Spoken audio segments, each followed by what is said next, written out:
Halo guys, welcome back to our channel. Sebelum nonton video ini, jangan lupa like, comment, share, and subscribe.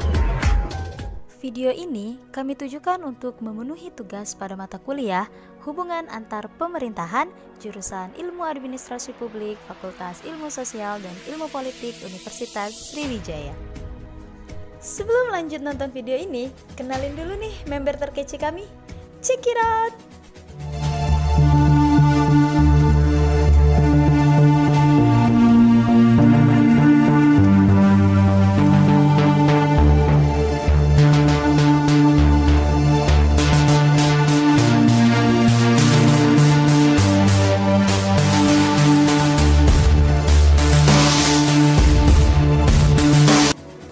Dalam pembahasan kali ini, kami akan membahas mengenai Tentara Nasional Indonesia atau lebih dikenal dengan TNI, seperti profil, tugas pokok dan fungsi, serta pola kerja dan jalur koordinasi TNI dengan lembaga lain baik di tingkat pusat maupun daerah dalam merealisasikan program kerjanya. Materi yang pertama akan dijelaskan tentang profil TNI. Tentara Nasional Indonesia atau disingkat menjadi TNI adalah nama untuk angkatan bersenjata dari negara Indonesia. Pada awal dibentuk, lembaga ini bernama Tentara Keamanan Rakyat atau TKR. Kemudian berganti nama menjadi Tentara Republik Indonesia atau TRI. Sebelum diubah lagi namanya menjadi Tentara Nasional Indonesia atau TNI hingga saat ini. TNI terdiri dari 3 angkatan bersenjata, yaitu TNI Angkatan Darat, TNI Angkatan Laut, dan TNI Angkatan Udara. TNI dipimpin oleh seorang Panglima TNI, sedangkan masing-masing angkatan dipimpin oleh seorang Kepala Staf Angkatan. Panglima TNI yang saat ini menjabat adalah Marsikal TNI Hadi Tahjanto. Pada masa demokrasi terpimpin hingga masa Orde Baru, TNI pernah digabungkan dengan Polri. Penggabungan ini dikenal sebagai kolektif dengan singkatan ABRI atau Angkatan Bersenjata Republik Indonesia. Sesuai ketetapan MPR nomor 6/MPR/2000 tentang pemisahan TNI dan Polri, secara ketetapan MPR nomor 7/MPR/2000 tentang peran TNI dan Polri. Maka pada tanggal 30 September 2004, RUU TNI disahkan oleh Dewan Perwakilan Rakyat yang selanjutnya ditandatangani oleh Presiden Megawati Soekarno Putri pada tanggal 19 Oktober 2004.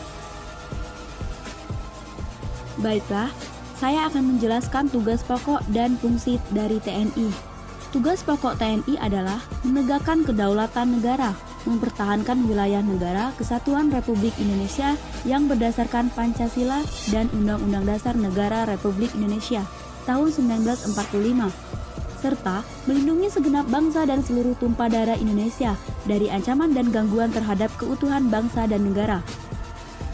Tugas pokok yang dimaksud pada ayat 1 dilakukan dengan operasi militer untuk perang dan operasi militer selain perang, yaitu yang pertama, mengatasi gerakan separatis bersenjata. 2. Pemberontakan senjata. 3. Mengatasi aksi terorisme. 4. Mengamankan wilayah perbatasan. 5. Mengamankan objek vital nasional yang bersifat strategis. 6. Melaksanakan tugas perdamaian dunia sesuai dengan kebijakan politik luar negeri. 7. Mengamankan presiden dan wakil presiden beserta keluarganya. 8. Memberdayakan wilayah pertahanan dan kekuatan pendukungnya secara dini sesuai dengan sistem pertahanan semesta. 9. Membantu tugas pemerintah di daerah. 10. Membantu Kepolisian Negara Republik Indonesia dalam rangka tugas keamanan dan ketertiban masyarakat yang diatur dalam undang-undang. Yang ke-11, membantu mengamankan tamu negara setingkat kepala negara dan perwakilan pemerintah asing yang sedang berada di Indonesia. 12. Membantu menanggulangi akibat bencana alam, pengungsian, dan pemberian bantuan kemanusiaan. 13. Membantu pencarian dan pertolongan dalam kecelakaan. Dan yang terakhir, membantu pemerintah dalam mengamankan pelayanan dan penerbangan terhadap pembajakan, perampokan, dan penyelundupan.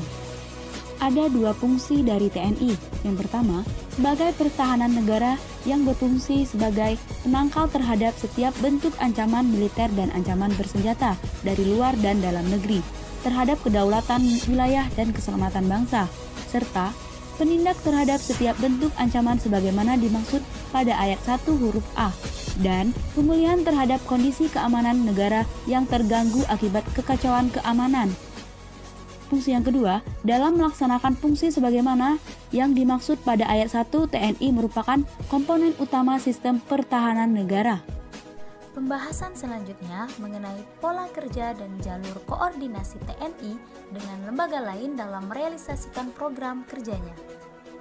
Yang pertama, ditinjau dari pengkajian hukum hubungan koordinasi Tentara Nasional Indonesia dengan lembaga lain dalam rangka mempertahankan kedaulatan negara kesatuan Republik Indonesia. Dalam analisa kajian tersebut, terdapat 3 koordinasi. 1. Koordinasi TNI dalam menjaga kedaulatan perairan Indonesia. Negara Kesatuan Republik Indonesia adalah negara kepulauan, bahkan salah satu negara kepulauan terluas di dunia dan berciri sebagai negara Nusantara. Berada di antara 2 benua serta 2 samudra dengan penyebaran penduduk dan sumber alamnya yang tidak merata. Sebagai negara kepulauan, Indonesia memiliki batas wilayah nasional yang terdiri dari wilayah darat, wilayah laut, dan wilayah udara. Wilayah nasional yang memiliki urgensi untuk diamankan dan diberdayakan adalah wilayah darat dan laut, sebab wilayah tersebut berbatasan dengan negara tetangga. Oleh karenanya, dalam rangka pemberdayaan sekaligus pengamanan, seyogianya ada kebijakan konseptual, integral, dan komprehensif. Terdapat 2 koordinasi yang dilakukan sebagai upaya pengamanan dan penjagaan. Pertama, UNCLOS 1982 atau lebih dikenal dengan Konvensi PBB tentang Hukum Laut. Salah satu hal penting yang diatur dalam UNCLOS 1982 dan terkait erat dengan Indonesia adalah yurisdiksi dan batas maritim internasional. UNCLOS 1982 mengatur kewenangan sebuah negara pantai terhadap wilayah laut atau zona maritim. 2. International Seabed Authority atau lebih dikenal dengan Badan Kelautan Internasional yang mengatur kewenangan suatu negara untuk mengeksploitasi dan mengeksplorasi sumber kekayaan alam di luar wilayah 200 mil Z. Setiap negara yang akan mengelola sumber kekayaan alam tersebut berkewajiban untuk berbagi hasil dengan ISA atas hasil eksploitasinya. 2. Hubungan koordinasi TNI dalam rangka penanganan konflik komunal di Indonesia. Konflik komunal adalah konflik yang termasuk dalam konflik internal suatu negara, di mana 2 kelompok masyarakat saling bertikai dengan atau tanpa menggunakan kekerasan bersenjata. Konflik ini dapat diakibatkan berbagai sebab, seperti misalnya perselisihan etnis, ras, agama, paham, politik, dan lain sebagainya. Upaya yang dilakukan dalam penanganan konflik komunal adalah adanya koordinasi Peace Support Operation atau PSO dalam operasi mengatasi konflik komunal dalam negeri. Pengertian PSO pada hakikatnya dikenal sebagai operasi perdamaian di bawah bendera Perserikatan Bangsa-Bangsa yang dilaksanakan dengan menggunakan kekuatan secara multinasional. Dari segi karakteristik dan aplikasi prinsip-prinsipnya tidak berbeda dengan PSO yang digelar oleh pasukan multinasional di bawah PBB yang dilakukan oleh PSO Indonesia. 3. Koordinasi TNI dalam rangka penanganan gerakan separatisme di Indonesia.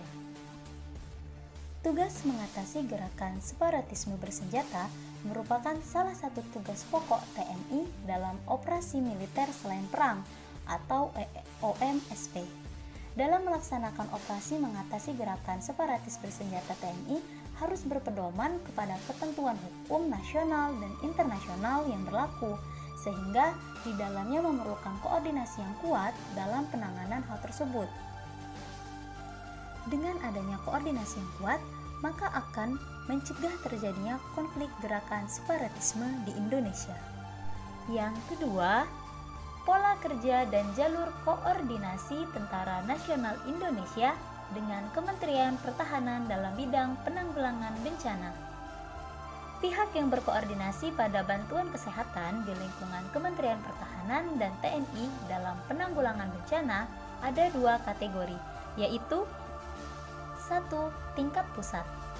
Koordinasi bantuan kesehatan dalam penanggulangan bencana oleh Kementerian Pertahanan dan TNI di tingkat pusat, yakni dengan memperkuat kemampuan tenaga kesehatan Kementerian Pertahanan dan TNI dalam menyiapkan sumber daya kesehatan pada tahap prabencana, menjadi bagian dalam penyelenggaraan bantuan kesehatan penanggulangan bencana di tingkat nasional, dan penyelesaian gerak langkah tim kesehatan TNI dengan instansi terkait dalam penyelenggaraan bantuan kesehatan penanggulangan bencana pada tahap tanggap darurat.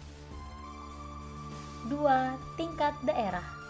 Koordinasi bantuan kesehatan dalam penanggulangan bencana oleh Kementerian Pertahanan dan TNI di tingkat daerah, yaitu dengan menyatupadukan gerak langkah penyelenggaraan bantuan kesehatan dalam penanggulangan bencana pada tahap tanggap darurat, lalu membentuk organisasi penyelenggaraan bantuan kesehatan daerah dan menjadi bagian dalam organisasi penyelenggaraan bantuan kesehatan dalam penanggulangan bencana. Pola kerja TNI dalam merealisasikan program kerjanya di bidang penanggulangan bencana terdiri atas 3 tahap, yaitu tahap prabencana, tahap tanggap darurat, dan tahap pasca bencana.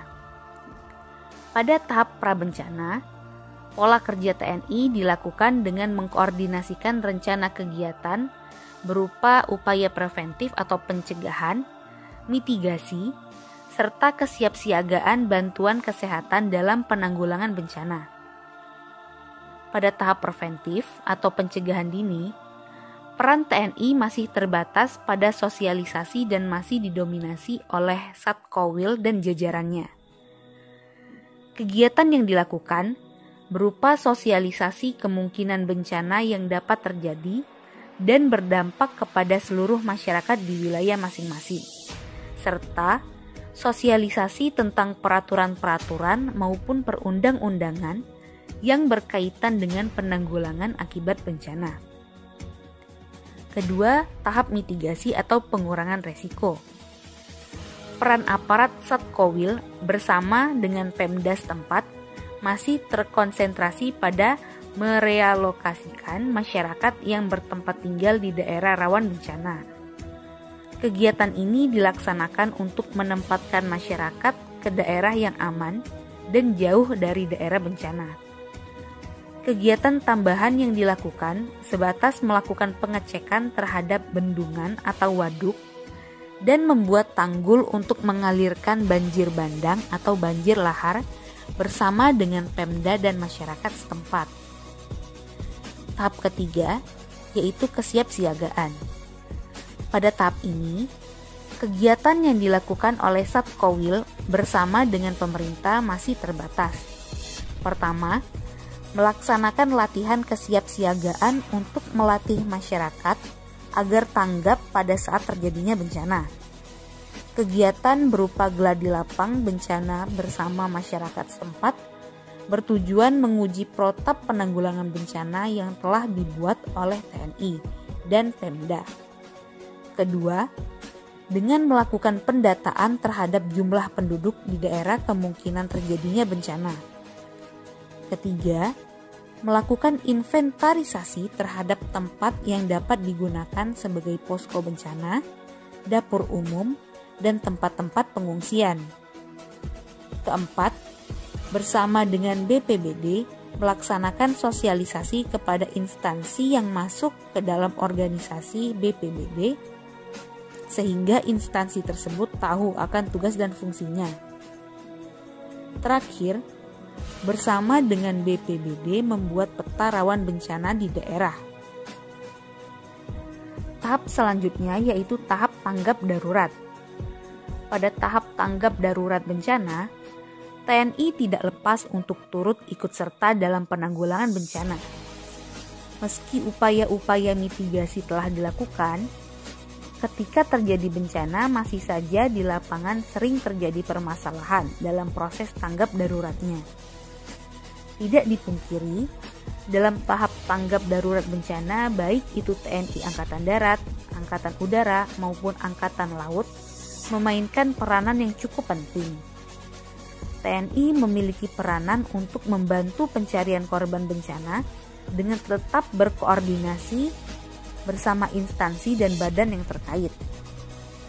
TNI juga membantu dalam evakuasi para korban bencana. Evakuasi merupakan salah satu hal pokok yang sangat penting karena bertujuan untuk menjauhkan masyarakat dari lokasi bencana dan menghindari jatuhnya korban lebih banyak lagi. TNI biasanya menjadi pihak pertama yang datang pada lokasi bencana untuk memberikan pertolongan dan mencari korban akibat terjadi bencana. Selanjutnya, TNI mendistribusikan bantuan logistik dan perlengkapan lain yang dibutuhkan oleh korban bencana. TNI juga membantu mendirikan dapur umum, posko-posko bencana, dan penampungan pengungsian dengan memanfaatkan sarana prasarana yang dimiliki. Tahap terakhir adalah tahap pasca bencana. Dalam tahap ini, TNI berperan dalam rehabilitasi dan rekonstruksi korban maupun daerah bencana. Dalam kegiatan tersebut, posisi TNI juga masih sebatas ada jika diperlukan oleh Badan Nasional Penanggulangan Bencana atau Badan Penanggulangan Bencana Daerah. Kegiatan rehabilitasi merupakan upaya agar keadaan dapat berfungsi kembali seperti sebelumnya. Kegiatan tersebut meliputi perbaikan lingkungan daerah bencana, perbaikan prasarana dan sarana umum, pemberian bantuan perbaikan rumah masyarakat korban bencana, pemulihan sosial psikologis, pelayanan kesehatan, rekonsiliasi, dan resolusi konflik. Kegiatan rekonstruksi adalah pembangunan kembali prasarana dan sarana umum, yang meliputi pembangunan kembali sarana sosial masyarakat, membangkitkan kembali kehidupan sosial budaya masyarakat, peningkatan kondisi sosial ekonomi dan budaya masyarakat, peningkatan fungsi pelayanan publik, serta peningkatan pelayanan umum dalam masyarakat. Gimana nih teman-teman? Udah pada paham kan mengenai materi yang kami sampaikan? Semoga materi ini bermanfaat untuk kita semua dan sampai bertemu kembali di pembahasan selanjutnya. Terima kasih and see you.